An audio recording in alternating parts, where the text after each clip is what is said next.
এবং মানুষের উন্নয়নে কাজ করে যাচ্ছে এবং কাজ করতে চায়, তার মধ্যেও আপনি একজন। আসসালামু আলাইকুম, সবার সুস্বাস্থ্য এবং দীর্ঘায়ু কামনা করছি। আমি মুশফিকুল ইসলাম মুরাদ। আমরা যারা প্রফেশনাল এবং পার্সোনাল লাইফে থাকা সত্ত্বেও সমাজ, রাষ্ট্র এবং মানুষের উন্নয়নে কাজ করতে চাই, বিশেষ করে আমরা কাজ করতে চাচ্ছি।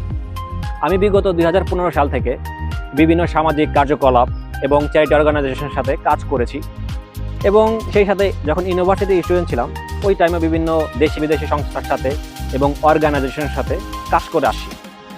ফাইনালি আমি এবং আমার টিম নিয়ে নতুন যাত্রা শুরু করতে যাচ্ছি, নেক্সট ওরা বাংলাদেশ। এটি একটি চ্যারিটি অর্গানাইজেশন যা শিক্ষা ব্যবস্থা, স্বাস্থ্য, পরিবেশ, ইকুয়ালিটি, দারিদ্র্য বিমোচন এবং উন্নয়ন কাঠামো নিয়ে কাজ করে যাবে। সুতরাং আপনার ভালোবাসা আমাদের কাজ করার অনুপ্রেরণাকে এক ধাপ এগিয়ে নিয়ে যাবে। বিশেষ করে এই পৃথিবীতে এখন অনেক ভালো মানুষ আছে যারা সমাজ, রাষ্ট্র এবং মানুষের উন্নয়নে কাজ করে যাচ্ছে এবং কাজ করতে চায়, তার মধ্যেও আপনি একজন। অতএব আমাদের পাশে থাকবেন, সাথে রাখবেন। ধন্যবাদ।